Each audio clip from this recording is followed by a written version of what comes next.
Preparando o Domingo, para viver melhor o dia do Senhor. Olá, bem-vindo, bem-vinda ao nosso encontro semanal Preparando o Domingo. Eu sou Carlos André e nós vamos juntos refletir os textos da liturgia do 22º domingo do tempo comum. Convido você então a tomar um tempo, uma distância, um pouco de silêncio, para que possamos nos preparar e escutar essa palavra, deixando que ela caia no nosso coração, que ela nos ilumine e inspire o nosso agir. Por isso, lhe convido agora a tirar um instante, fazer silêncio e preparar-se para escutar esta palavra, palavra de vida, palavra que nos é dada através das Escrituras.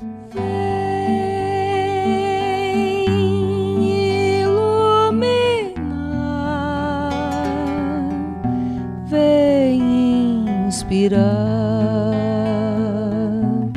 o pensamento, ó vem Espírito,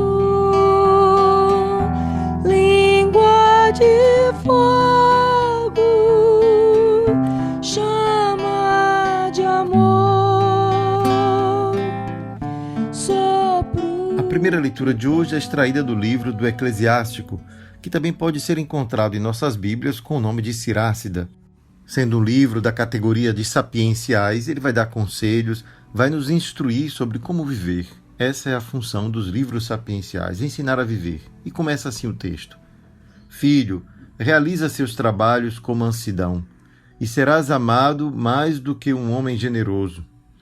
Na medida em que fores grande, deverás praticar a humildade, e assim encontrarás graça diante do Senhor. Muitos são altaneiros e ilustres, mas é aos humildes que ele revela seus mistérios. Pois grande é o poder do Senhor, mas ele é glorificado pelos humildes. Para o mal do orgulhoso não existe remédio, pois uma planta de pecado está enraizada nele, e ele não compreende. O homem inteligente reflete sobre as palavras dos sábios, e com ouvido atento deseja a sabedoria. Palavras como essas que nos inspiram a nos colocar no lugar que nós ocupamos no mundo. Afinal, quando olhamos para a realidade, para o universo, para o planeta, para o mundo criado, percebemos o quanto pequenos somos. Quando percebemos também interiormente o quão pouco podemos fazer por nós mesmos, se imaginamos, por exemplo, o prolongamento de nossa vida, modificação, quem sabe, de certas características do nosso caráter ou da nossa constituição como pessoa, faz a gente perceber que há um limite a todo desejo, a toda vontade de possuir tudo, de fazer tudo. No desejo, no sonho, podemos sempre tudo. Mas quando nos damos conta da realidade e pomos um limite, é que descobrimos, portanto, o dom, ou melhor, a virtude da humildade. Daí que todo orgulho é, de certa forma, uma ignorância dos próprios limites, uma falta de autoconhecimento. Portanto, todo conhecimento verdadeiro nos leva à humildade. É como disséssemos também que toda verdade é humilde, porque reconhece o seu limite. Dessa forma é que esse convite do Eclesiástico é um convite que vai se expandir desde a nossa vida interior, no modo como nós lidamos com as coisas, com o mundo, percebemos que não somos capazes de tudo, que não podemos nos colocar no lugar de Deus. Mas também teremos que refletir sobre o valor desta virtude da humildade, o quanto é indigno do ser humano uma humilhação de um outro ser humano, mas o quanto é digno do ser humano humilhar-se diante daquele que tudo pode, que é Deus. Portanto, ajoelhar-se diante de Deus na igreja não diminui nada a nossa humanidade, mas ajoelhar-se diante de um semelhante é indigno, porque não é justo que nós todos, sendo iguais, tenhamos que submeter outros a uma condição de subserviência, ao ponto de nos colocar como deuses. É nesse sentido, portanto, que a reflexão sobre a humildade é também uma reflexão sobre o autoconhecimento. O que eu conheço dos meus limites, das minhas fraquezas, para que eu possa ter misericórdia comigo mesmo e, portanto, ter humildade em relação às outras pessoas e, especialmente, em relação a Deus mesmo. É nesse sentido, portanto, que este conselho do livro do Eclesiástico é um conselho de sabedoria, escutar os sábios e perceber que a prática da humildade nos revela aquilo que nós somos, porque nos revela aquilo que nós deveríamos compreender de nós mesmos, os nossos limites, para sermos capazes de a cada dia melhorar, a cada dia nos tornar pessoas melhores, não para nos afundarmos numa baixeza cada vez maior, numa depreciação de si, num desprezo de si mesmo, o que seria também uma falta de autoconhecimento pelo oposto, isto é, uma falsa humildade, que ao invés de recordar os dons que recebeu e os seus limites, prefere, portanto, se desculpar pela sua própria incapacidade de superar-se, se desculpar das suas dificuldades de, na verdade, trabalhar, lutar para se tornar uma pessoa melhor. Portanto, desculpar-se de suas baixezas, das suas incapacidades, portanto, de amar, de ser generoso, de servir. E todos nós sabemos o quanto somos capazes, né? Todos nós, ninguém é tão pobre que não possa oferecer um pouco de si.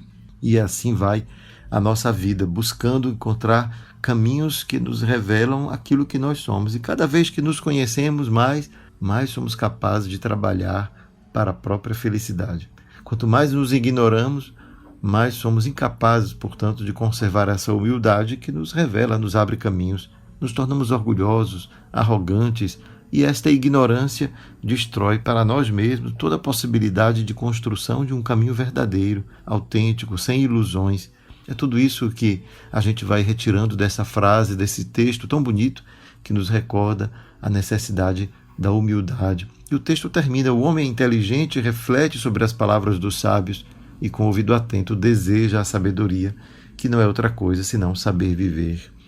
É assim então que nós encontramos no Salmo um convite a colocar a nossa atenção naquilo que talvez o nosso mundo não seja capaz de perceber. É perceber que o pequeno, o pobre, o humilde tem um valor que não está ligado à sua condição econômica, mas está ligado com a sua humildade, com a sua necessidade de reconhecer no seu limite aquilo que ele realmente é. Por isso que falar do pobre e falar do humilde muitas vezes está em acordo. O próprio Jesus diz, né? Somente os pobres em espíritos herdarão o reino dos céus. Isto é, aqueles que reconheceram a sua própria humildade e descobriram, portanto, que não é possível manter-se no orgulho, afastando uns dos outros, mas pelo contrário, é nesse reconhecimento do nosso limite é que faz com que nós olhemos o outro no seu limite, na sua fraqueza, e tenhamos para com ele a misericórdia que exercitamos para conosco. É nesse momento, então, que a sociedade precisaria descobrir uma nova maneira de viver, de valorizar a outra pessoa. O texto do Salmo diz: com carinho preparaste uma mesa para o pobre, mostrando o quanto Deus toma partido daqueles que reconhecem o seu limite e o quanto Deus se afasta do pensamento arrogante, do orgulhoso. Quem sabe daqueles que, tendo poderes deste mundo, acredita poder mais do que os demais, quando na verdade Deus está acima de todos nós e sobre ele todos nós deveremos, portanto, prestar contas. É nesse momento que toda relação social que não valoriza a pessoa, mas valoriza o capital, toda relação social que valoriza os bens que cada um pode ter e não os talentos que cada um pode desenvolver. Cada vez que o capitalismo troca pessoas por capital, por dinheiro, e o valor do trabalho já não é mais equivalente ao valor da dignidade daquele que trabalhou, então vivemos em uma sociedade tão desigual que impede que esta humildade nos torne capazes de ver o outro como semelhante. Nesse sentido, a virtude da humildade, a virtude cristã, a virtude bíblica da humildade, ela nos remete a essa condição social profundamente desigual, na qual nós precisamos ter a coragem de não se conformar. Por isso, o Salmo de hoje, com carinho preparaste uma mesa para o pobre, revela que Deus prepara uma mesa para o pobre. O pobre pode ter esta esperança: se é abandonado pelos seus irmãos deste mundo, não será jamais e não é jamais abandonado por Deus. É assim então que encontramos no texto da carta aos Hebreus uma continuação dessa reflexão sobre o olhar de Deus sobre este mundo. E diz assim: irmãos, vós não vos aproximastes de uma realidade palpável. Fogo ardente e escuridão, trevas e tempestade, som da trombeta e voz poderosa, isto é, Deus que manifesta de modo arrogante, de modo poderoso a sua presença. Mas que os ouvintes suplicaram que não continuasse, de tal modo era opressora esta presença, essa manifestação de Deus. E o texto diz: não vos aproximastes de uma realidade assim, mas vós vos aproximastes do Monte Sião e da cidade do Deus vivo, a Jerusalém celeste, da reunião festiva de milhões de anjos, da Assembleia dos Primogênitos, cujos nomes estão escritos nos céus, de Deus, o juiz de todos, dos espíritos dos justos que chegaram à perfeição, de Jesus, mediador da nova aliança, realidades impalpáveis. Diante de tudo aquilo que poderia ser uma manifestação material de Deus, o autor nos mostra que Deus está presente de maneira, de certa forma, invisível aos olhos, mas presente pela realidade que ela representa. Afinal, a Jerusalém, o Monte Sião, o lugar onde Deus manifestou através do seu Filho Jesus o seu juízo sobre o mundo, dizendo: não será julgado o mundo por causa dos seus pecados, mas sim resgatado por causa da obediência que Cristo manifestou. Portanto, em Cristo temos esperança de que Deus, olhando para a humildade, como disse Maria da sua serva, dos seus servos, olhando para aquilo que nós não somos capazes de ser, nos tenha misericórdia. E assim nos convida a ser no mundo onde estamos, tendo misericórdia uns com os outros. Busquemos, portanto, meus queridos irmãos, descobrir o quanto a vivência da fé, da religião, ela promove uma transformação que começa no meu interior, mas que me faz olhar para o mundo com o olhar de Deus. E por isso me permite também tomar partido daqueles a quem Deus olha com mais carinho, porque percebe, são os mais necessitados, como um pai faria com o seu filho. E assim somos todos convidados também a olhar para a sociedade e buscar quem são os mais desprotegidos. Quem são esses que estão abandonados por essa estrutura humana criada, quem sabe por um traço histórico profundo e que dificilmente conseguiríamos transformar radicalmente nas suas estruturas, mas que podemos sempre denunciar para não nos acomodarmos, não nos acovardarmos diante do mal. Que Deus nos permita, portanto, querer não apenas ser humildes, mas transformar pela humildade, isto é, pela misericórdia, pela compaixão, pelo olhar sincero para cada um, a vida, a sociedade em que estamos. Queiramos, de um tempo desses, como o tempo de eleição, também tomar partido, escolher critérios justos para escolher os nossos candidatos. É o mínimo que podemos fazer e que está ao nosso alcance. Passamos então agora um momento de aclamação ao Evangelho, porque queremos escutar Jesus que nos fala.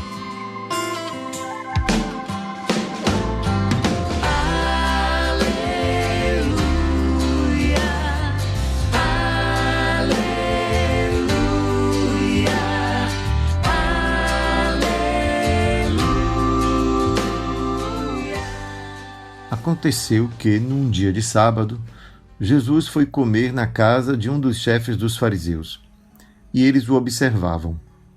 Jesus notou como os convidados escolhiam os primeiros lugares. Então contou-lhes uma parábola. Quando tu fores convidado para uma festa de casamento, não ocupes o primeiro lugar. Pode ser que tenha sido convidado alguém mais importante do que tu, e o dono da casa, que convidou os dois, venha te dizer: dá o lugar a ele. Então tu ficarás envergonhado e irás ocupar o último lugar. Mas, quando tu fores convidado, vai sentar-te no último lugar. Assim, quando chegar quem te convidou, te dirá: amigo, vem mais para cima. E isto vai ser uma honra para ti diante de todos os convidados. Porque quem se eleva será humilhado, e quem se humilha será elevado. E disse também a quem o tinha convidado: quando tu deres um almoço ou um jantar, não convides teus amigos, nem teus irmãos, nem teus parentes, nem teus vizinhos ricos, pois estes poderiam também convidar-te, e isto já seria a tua recompensa. Pelo contrário, quando deres uma festa, convida os pobres, os aleijados, os coxos, os cegos, então tu serás feliz, porque eles não te podem retribuir. Tu receberás a recompensa na ressurreição dos justos. O Evangelho de Lucas narra uma situação vivida por Jesus num dia de sábado, onde ele vai comer na casa de um dos chefes dos fariseus. Isso já revela que a condição social na qual Jesus vivia não o impedia de frequentar as altas rodas da sociedade do seu tempo, ao ponto de ser convidado pelos fariseus a um jantar. Mas ali o texto logo nos mostra que é Jesus aquele que é observado. Jesus é convidado para ser observado, para que eles possam escutá-lo em um ambiente privado, particular, quem sabe longe das multidões para as quais Jesus já estava habituado a falar. Então Jesus é o convidado, a vedete deste encontro. E ali, então, observando o modo como esses homens se comportavam, Jesus resolve dar 2 lições, uma voltada para o convívio social e uma outra que diz respeito à nossa relação com Deus, ou pelo menos as consequências que tem na nossa relação com Deus, o modo como nós nos comportamos em sociedade. E ali vemos a primeira parte que Jesus diz: quem se eleva será humilhado, quem se humilha será elevado, como conclusão da sua parábola. Deste modo, Jesus tomou como comparação a maneira como aqueles homens, aquelas pessoas chegavam e buscavam sempre os lugares de honra naquele banquete, os mais próximos, provavelmente, do chefe da casa.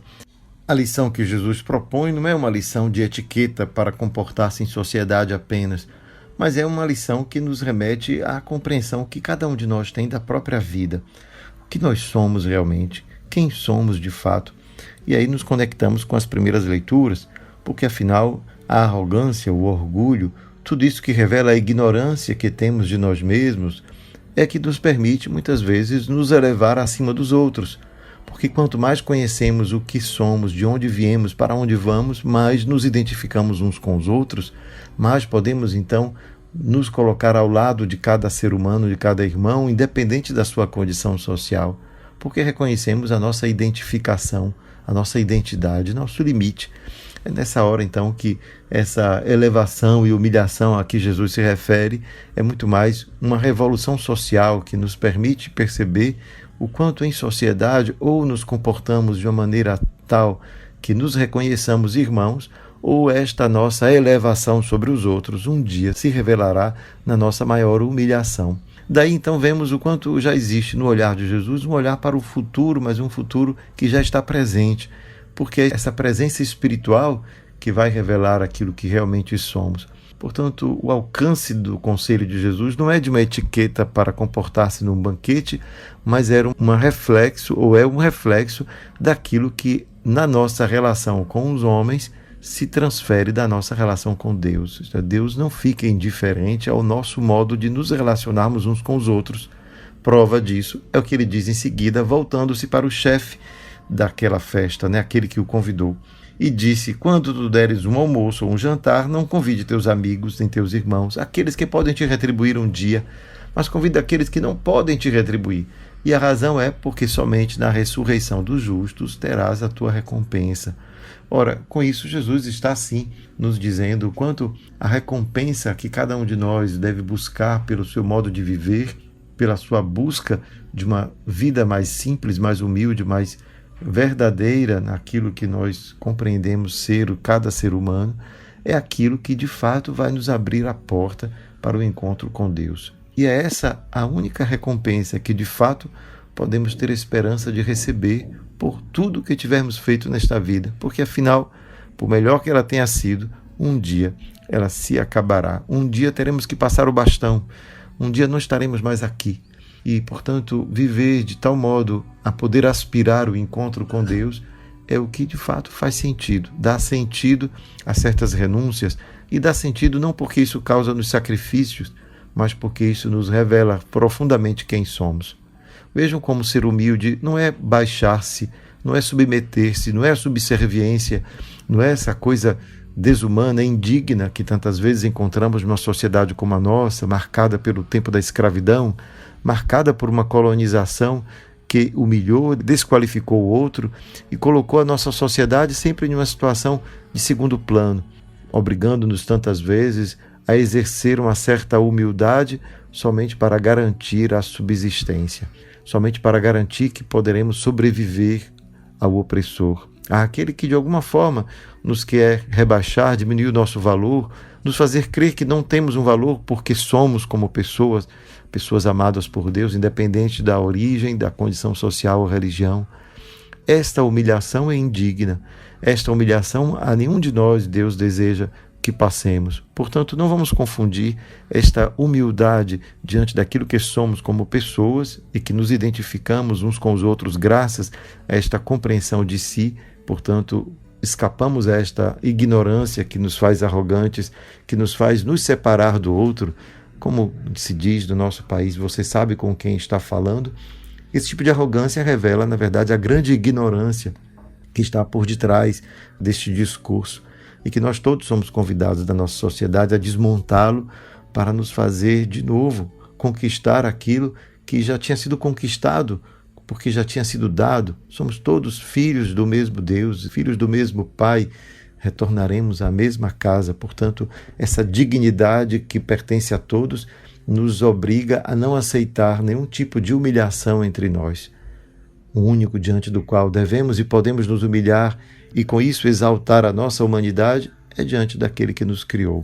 Só diante de Deus toda humilhação é digna, porque ela nos eleva. Toda humilhação é digna, porque Deus é aquele que nos resgata e, portanto, nos devolve a dignidade ao aceitar a nossa humilhação. Isto é, a nossa compreensão daquilo que somos. Não somos deuses, somos seres humanos e no nosso limite encontramos a nossa maior riqueza, porque nos faz, portanto, ser capazes de abrir-se ao outro. Se temos necessidades, se somos limitados, isso nos obriga a colocar à disposição os nossos dons e receber do outro também como uma dádiva os seus dons.